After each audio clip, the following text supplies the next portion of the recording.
Hey guys, we're near Vancouver, Canada. A little break in the rain today, and we're checking out a new one from the Electric Bike Company. This is their most affordable model. It's called the Model E.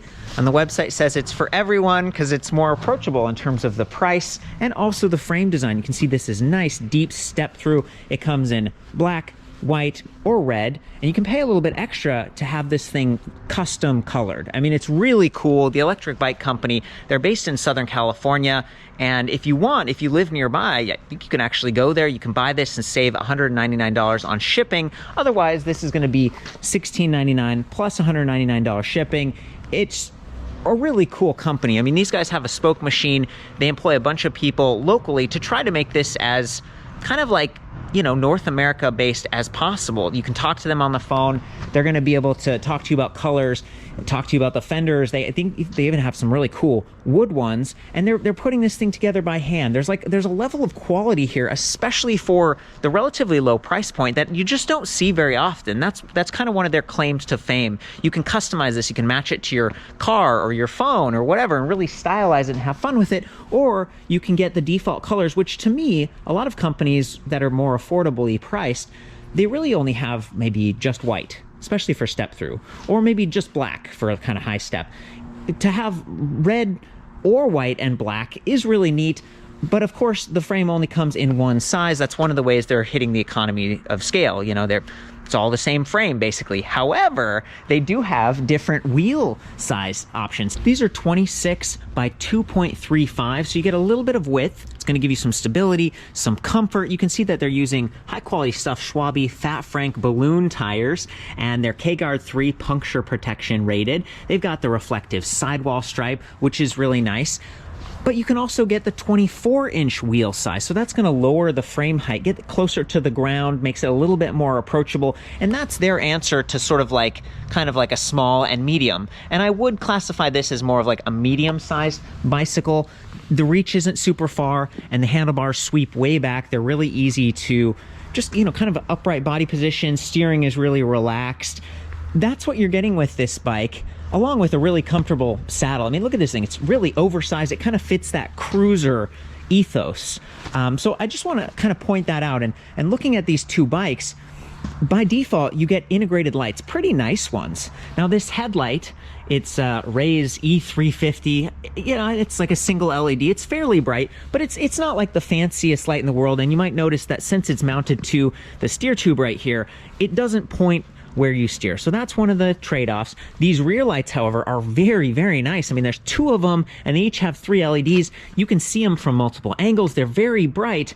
However, if you start to get some of the accessories, which is what these guys are really known for, you get this front basket.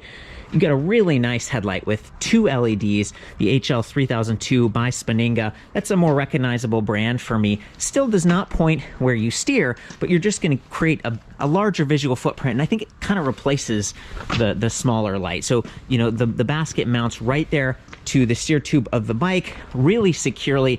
I think it can handle like 50 pounds of cargo, which is amazing. And we've got this optional rear rack back here, which if you add a basket or some panniers on the side or something, you're going to start to block these from this angle, right? And so bingo, they've got another light right here. That's the Spaninga Solo. So really nice stuff, really good, thoughtful accessories.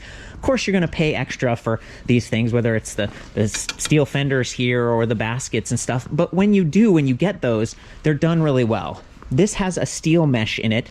The fork, this is not a suspension fork, it's just a rigid steel fork, but steel's really sturdy and it helps to dampen vibration. However, you know, steel, steel, steel. There's a little bit of steel on this bike, and I'm making that point because if it gets scratched, you can start to get a little bit of rust and stuff. So something I think about, and they've thought about that too.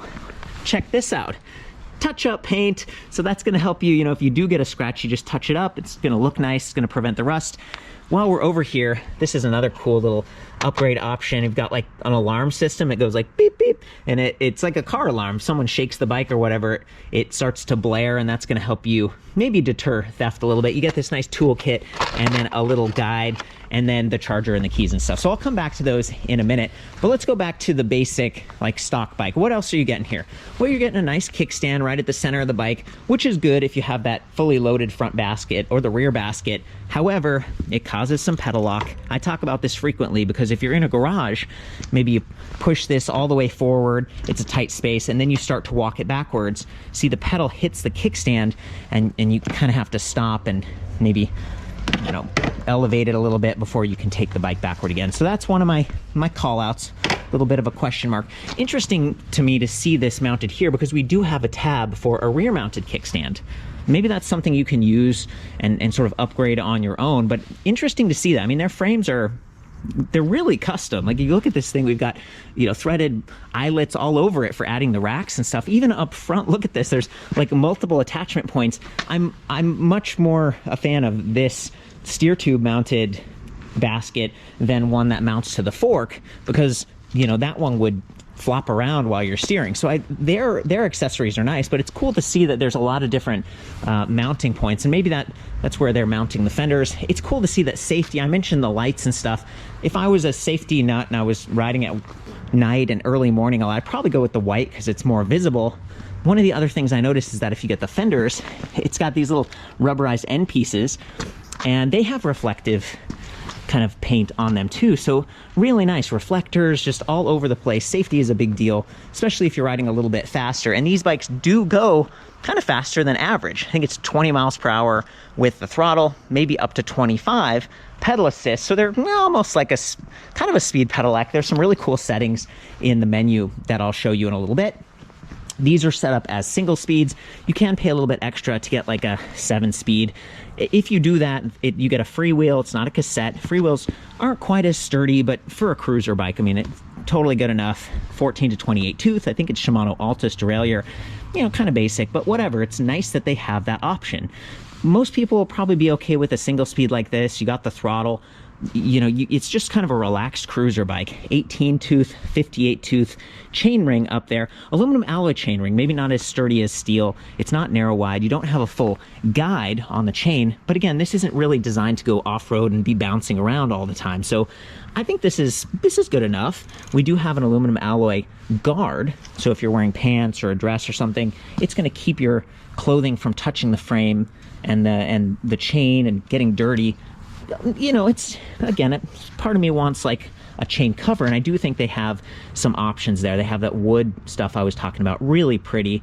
Down here we've got the 12 magnet sealed cadence sensor, kind of what I've come to expect. A lot of times I see it on the left side of the bike, so seeing it on the right here is interesting. Square tapered spindle, which is just, you know, kind of basic, gets the job done. 170 millimeter length on the crank arms, which is, again, very standard. Well-go pedals with some rubberized points here. I think we got this might be like the alarm or part of the controller. Look at this big gusset right here, and then the thick tubing, this triangle where they hide all the cables and stuff. And these frames are really going overboard because I think they're rated up to 350 pounds. Most e-bikes are like 250 or 300, so 350 is just incredible. And when you start to load it up, you're like, yeah, I definitely want that extra weight, because I think this rack is rated like 50, 55 pounds, 50 up here. You know, that's a lot going on for a deep wave step through like this. You start to shake the frame, there's a little bit of flex going on. See how it kind of shudders back there a little bit? So, you know, this can be commuter ready. This can be a hauler. You could potentially put a child seat back there. You want to have a sturdy, strong frame, which I think it is. You know, even this gusset right here, but you are still on a deep step through frame. There's you know, until you go to a high step, you start to get more rigid. You do start to run into a little bit of that frame flex, which again, for a cruiser is, I think it's acceptable. I want to point out that we have silver accents all over the white frame, whether it's this adjustable angle stem, 0 to 60 degrees. It's a quill stem. It goes up and down. I think 25.4 millimeter clamp on this steel swept-back handlebar. Again, silver, silver, silver spokes, 13 gauge, 40 millimeter wide, double wall rims on this thing. The pedals, the cranks over here, everything's silver. And then we go over to the black one, and everything is black. Very intentional, and a lot of branding. Electric Bike Cup on the little hub up front, the crank arms. That's awesome. It's really easy to miss that kind of stuff. Even this fun branding back here gives a little bit of reflectivity and awareness and just makes it fun. Look at these grips. They're dual locking inner and outer lock rings, leather stitched. Very, very nice stuff. And then maybe one of the final call outs here. between the seat post, which is standard rigid, this is 30.4 millimeters, 350 millimeter long, gives you a fair amount of adjustability. So whether you're swiveling that stem, kind of angling the handlebars, raising and lowering that seat post with this extra big quick release clamp right here, makes it easier to grab and work with. There's quite a bit of adjustability, and it's fairly easy to do as the end user. So even though this is a direct-to-consumer bike, it really feels somewhat approachable, a wide range of users, and they're just really trying to keep that price point low. This weighs about 55.2 pounds, as we see here, without any accessories. This one, with the front basket and the steel fenders and the rear rack, not including this bezel plastic, box thing back here, but just with all those extra accessories, it's 67.5 pounds. So you definitely get more weight when you start to add those things on. With that much weight going on, you want to have good brakes. So what we've got here is Bengal Aries 3 hydraulic disc brakes. It's kind of a two finger levers. They have motor inhibitors, nice wire wrapping going on, the internal cable routing that we saw before with the quick disconnects, internal routing all the way down there. We can see these are dual piston calipers, 180 millimeter rotors, front and rear. That gives you a good mechanical advantage over the 26-inch wheels. It's kind of what I'd like to see. Pretty standard. On the Model R, that's a little bit more expensive and maybe a little bit more powerful. That one, it's got 180 millimeter rotors that are a little bit thicker. It's just kind of an upgrade. If you're thinking like, well, why would I get this one versus that one? This Model E, things are a little bit stepped down a little bit. But to me, it's funny because these are really nice tires. That's one of the differences I noticed between the two bikes. Back at ElectricBikeReview.com, I have a cool comparison tool, and you can actually see all the details next to each other, just the really minute changes that are easy to miss. But the upgrade pads and everything on this are very similar. So let's talk about that for a second here. I got the keys, the standard battery pack, 48 volt, 12 amp hour. These keys are pretty nice. Like, they're a little bit fancier, like higher security than standard keys. Insert that. Oh, that's the charging port, which by the way is awesome. It's up high. You don't have to bend down. It's not going to collide with the crank arms or anything. And then the locking cord is up high as well on this side. So perfect job. Like, this is what I'm always talking about. Sometimes I'm complaining with the mid-drive bikes. Everything's down here and you're hitting your head on the handlebars. This one, it's up high. Go ahead and unlock this. It's spring-loaded, and then you kind of get this little switch on the bottom. See, I'm pushing that, and the battery comes out. About 7 pounds on this battery. You can see I'm having trouble because the fender is so close, and I don't want to scratch that. About 8 pounds on the motor. So 48 volt, 12 amp hour. You can upgrade this to 14 amp hour, and then you can get that optional basket mounted front battery, which I think that can get up to 20 amp hours. So I mean, you can really go nuts with this thing. It is going to cost you some more money, but the platform is just really versatile. There's a charging port on the battery. It's the exact same port design as on the frame, so you don't have to have a dongle or anything. It's really nicely done. I'm going to try to get this thing back in here. Sort of set it in the bottom. Now, yep, put it in like that. That's the alarm saying, okay, you're armed.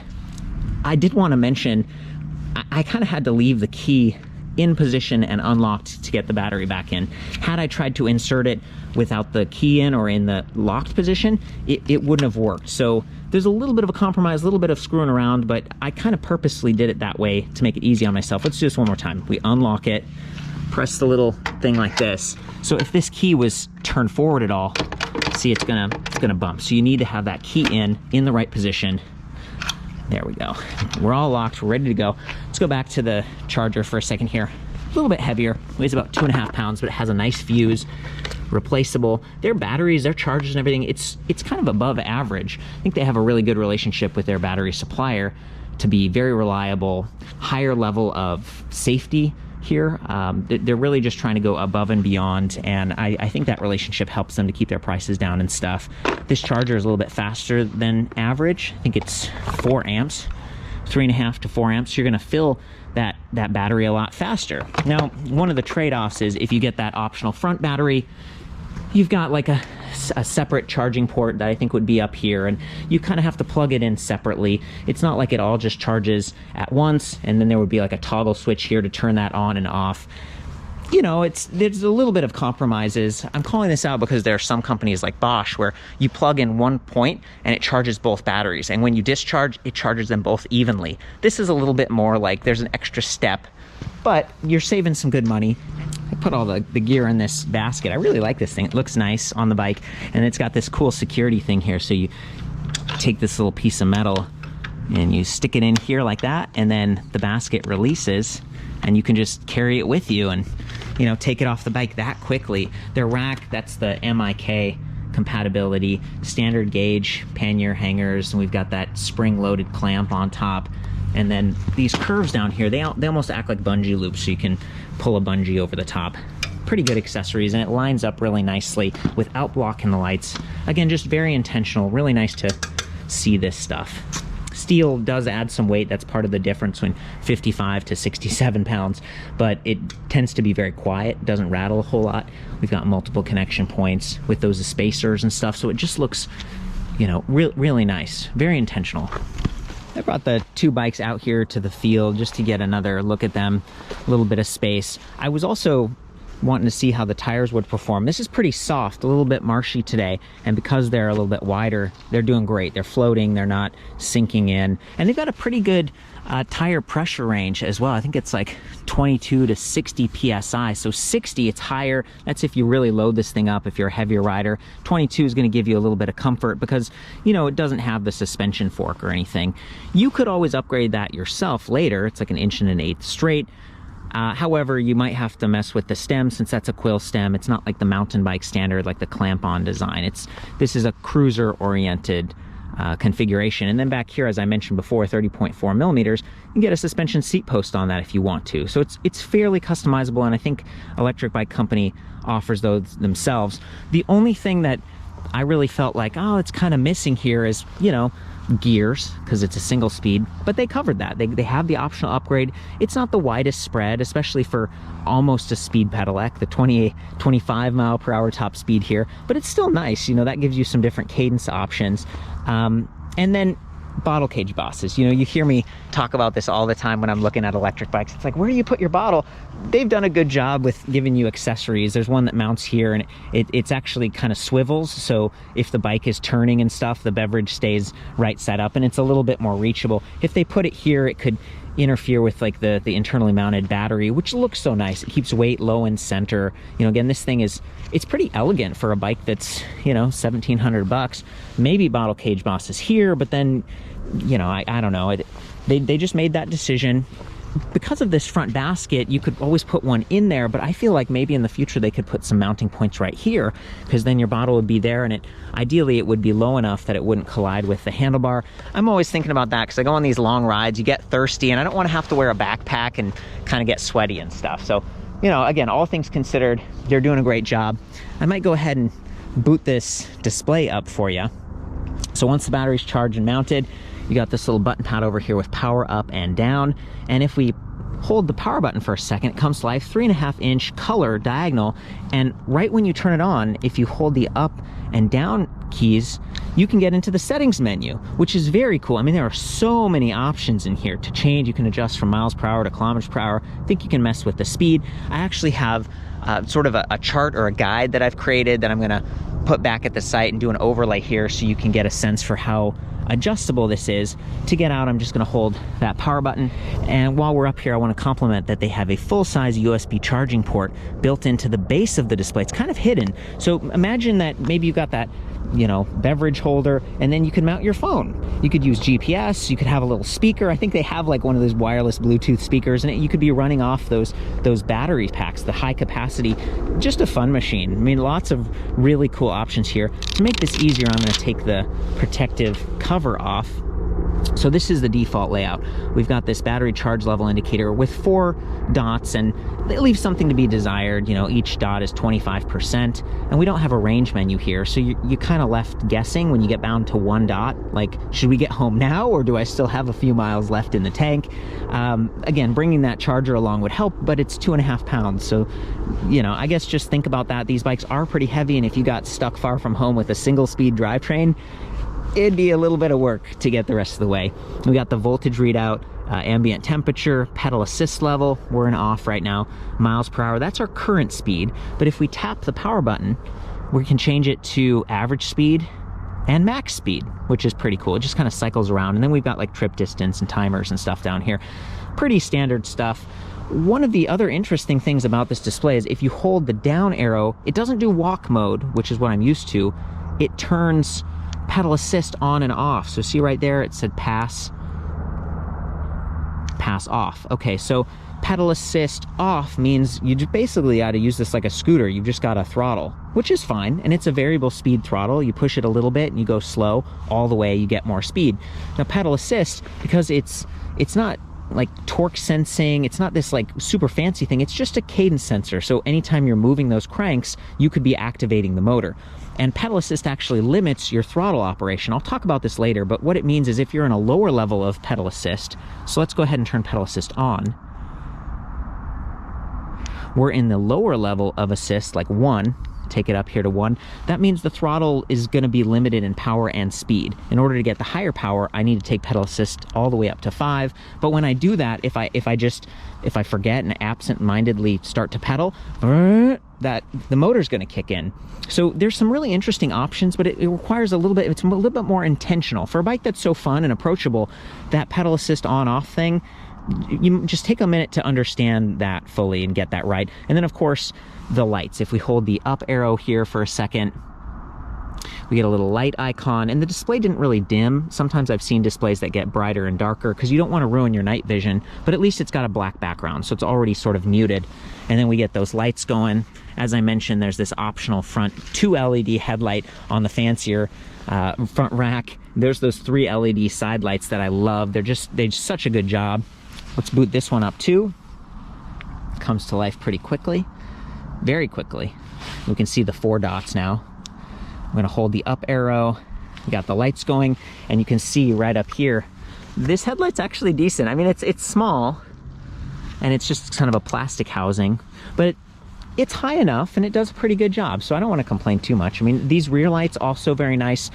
If you get that rear rack, you end up with the Spinninga Solo, and it's set to flashing, which I was surprised about. I don't know if you can turn that off or not. I guess it's about awareness. Keep in mind, again, if you have a big thing on top like we do here, the light's going to be a little bit less visible for cars and stuff that are high up. All in all, though, you know, a very cool product, and maybe it's time to just hop on this thing. Stow the kickstand here. Pedal assist on this one is off, so it's just pure throttle power. Go ahead and feather it. Whoa, it's quite powerful. I mean, this thing really takes off.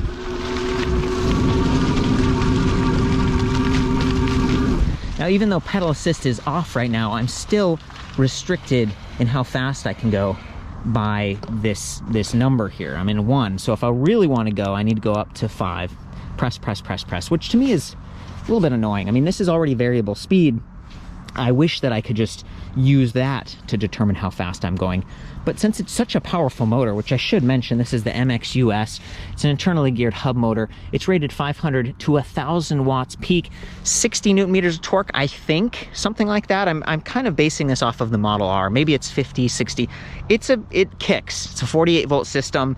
I'm only 135 pounds, and this bike doesn't have any racks or anything on it, but I mean, I'm feeling it. So even in assist level 1, the thing was really taking off. And considering that it's a single speed drivetrain, maybe that's what you want. So I don't know, I guess I'm understanding their decisions, and I have pretty fine motor skills here with my thumb, but when you're on bumpy terrain, you know, it's pretty easy to get going fast. Whoa boy. I'm gonna turn on pedal assist. Try to demonstrate. So I turned on pedal assist. I'm going to try to demonstrate how quickly that activates.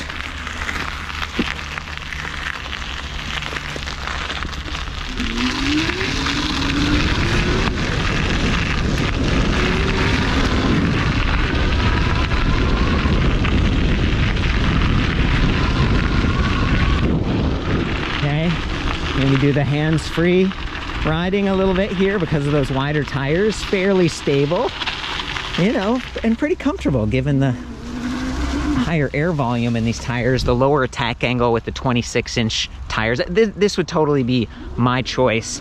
And again, I'm very upright here. I'm not having to lean forward like at all.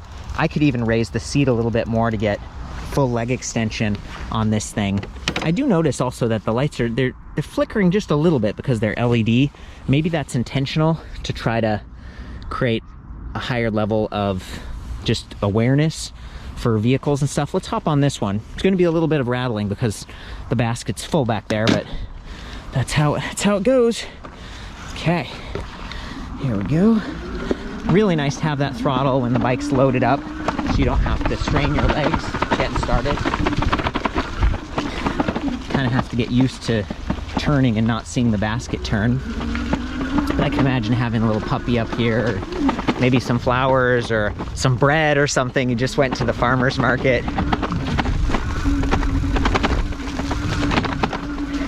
Very cool. There we go, back on the gravel.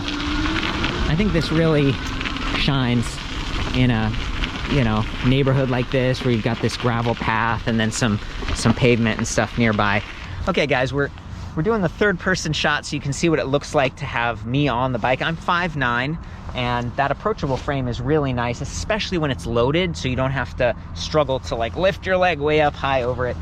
The kickstand is actually doing really well because it's got like a wider foot and it's adjustable length. So depending on the tire size you get, you know, the 24-inch versus the 26, it's going to do pretty well. It's not sinking in, which is nice. Just stow this thing, step over the frame like that, get ready. And then this is where the throttle really comes in handy. Go ahead and just ease into it like that. There we go.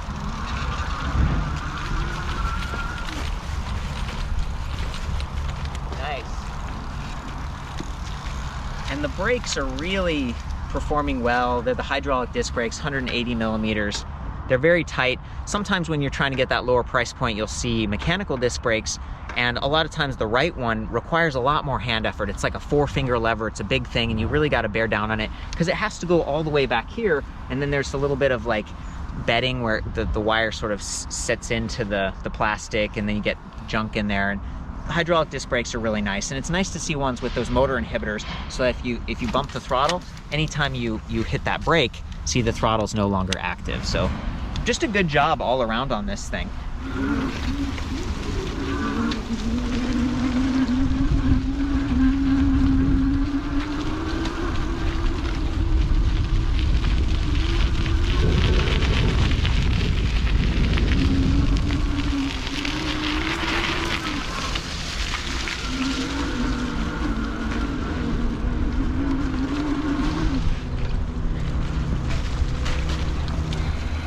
Kind of nice to have the fenders on the other one today, because you see there are some wet spots. You end up with this stripe on your back. So I'm going to try this kind of the naked stock black one here.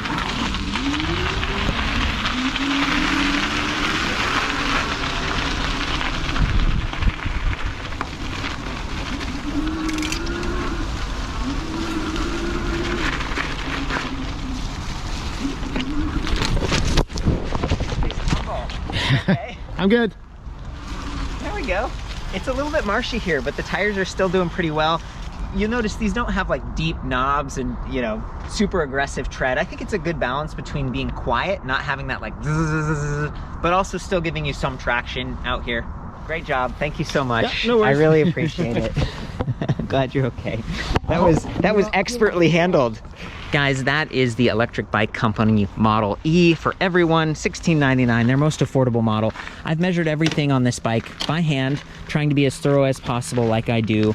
And I've got that comparison tool and the forums so you can see what other people are saying, which accessories they got, what kind of support they're getting, and really, you know, what kind of custom colors look good. Like, there are so many options here. I actually bought one of these for my aunt a year ago.